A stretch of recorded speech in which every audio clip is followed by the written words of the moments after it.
Hello students, in this part we are going to learn about the equations of motion by the calculus method. Okay, so we have already seen in the previous class what is the equation of motions. Now we are going to do this is with the help of integration method or this calculus method. So nobody is going to ask you these equations of motion, but you should know these equations of motion.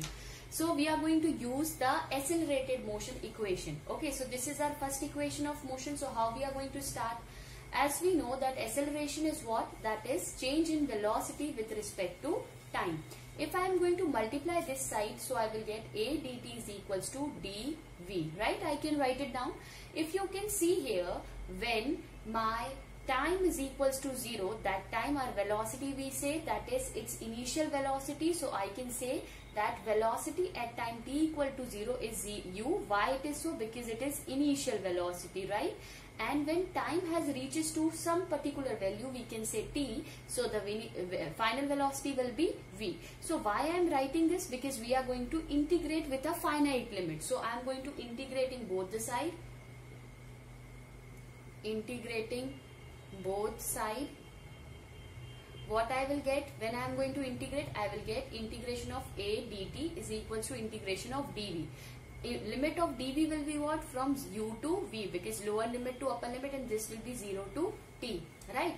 When you are going to integrate, what you will get, we have to integrate with respect to t. So a will come outside. Integration of t will be what? It will be t 0 to t, and here the integration of this will be v. Limit will be u to v, right? This will be the value which we have to put. So upper limit minus lower limit. So t minus of 0 is equals to v minus of u, because we have to substitute always upper limit minus lower limit. So you will find out here at is equals to v minus of u, right? So what I can write from here, v is equals to u plus at when I will transpose. So this is my first equation of motion. So hence this is proved. Okay. Now we are going to see the second equation of motion. This is our second equation of motion. What it is? S is equals to ut plus half at square. So we have to find out that what will be the displacement and how this displacement is equals to the ut plus half at square. How we are going to do is, we know that velocity is what? Change in displacement with respect to time. Why I have started with displacement here? Because I need to find out my equation in terms of displacement. That's why I have started with velocities, change in velocity. Velocity is what? Change in displacement with respect to time. So I can write down ds is equals to what? V into dt. If you remember from the first equation of motion, we have got v is equals to u plus at. In place of v, I can substitute this value. Yes, so I can write down displacement is equals to u plus of at into dt. I can write down this way, right? So what I will get in this when I am going to integrate it? So obviously the displacement will be from where to where? 0 to s. ds is equals to integration from 0 to t. Why it is? Because it is under the limit of t, a t. So we will have here displacement. Integration of ds will be what? It will be s, and limit will be 0 to s, which will be integration of 0 to t u dt plus integration of 0 to t a t dt, right? So upper limit minus lower limit, s minus of 0 you will have here. U will come outside. Integration of t will be what?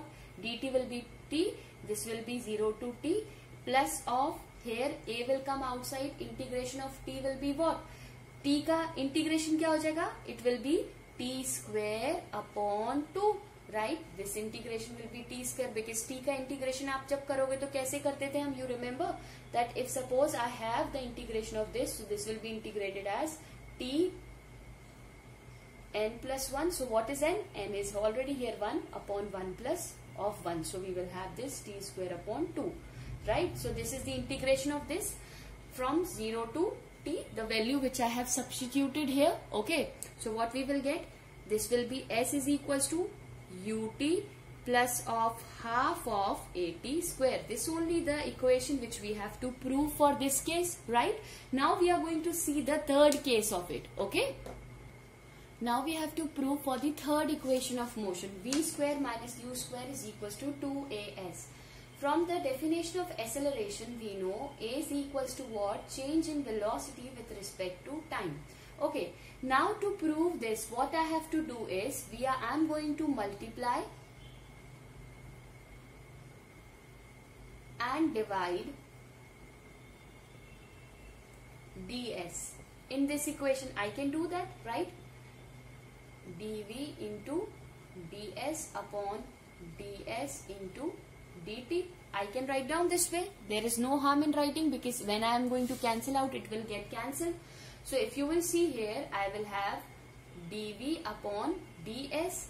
Now change in displacement. Here ds is what it shows? It shows displacement. Okay. So change in displacement with respect to time is what? That is velocity, you remember. So I can write down here as dv upon ds into v, right? And this is acceleration, so I can write down a ds is equals to v dv. I can write down. Now I am going to integrate these two. When I am going to integrate this, I have to integrate from 0 to s, as it's talk about displacement, and this I have to integrate with terms of velocity. So velocity, you remember, that will be your initial velocity and it will be your final velocity, right? So when you are going to integrate, a will come outside, integration of ds will be s, upper limit will be 0 and s, this will be upper limit minus lower limit, right? Which will be equals to, after this step I am doing here, integration of v of with respect to, so this will be v square upon 2, just now we have seen, right? And this will be what? This will be u and this will be v. This will be my equation. Okay, so now I am going to rub this because we have to solve this further. So this will come. So we have a, upper limit will be what? S minus of 0. Always substitute upper limit minus lower limit. Now here when you are going to substitute, what you will get? Upper limit is what? V square upon 2 minus lower limit is what? U square upon 2. This is my limit which I have to substitute here, right? So what you will get, you know, when you will multiply, so this will be your AS, and when you will take the LCM of this, you will find it out, this will be 2. So we can write V square minus of U square upon 2. So we can write 2AS is equals to V square minus of U square. This only we have to prove. So this is also proved. So this is your equation of motion by the calculus method. Okay, I hope this is clear to you. Thank you.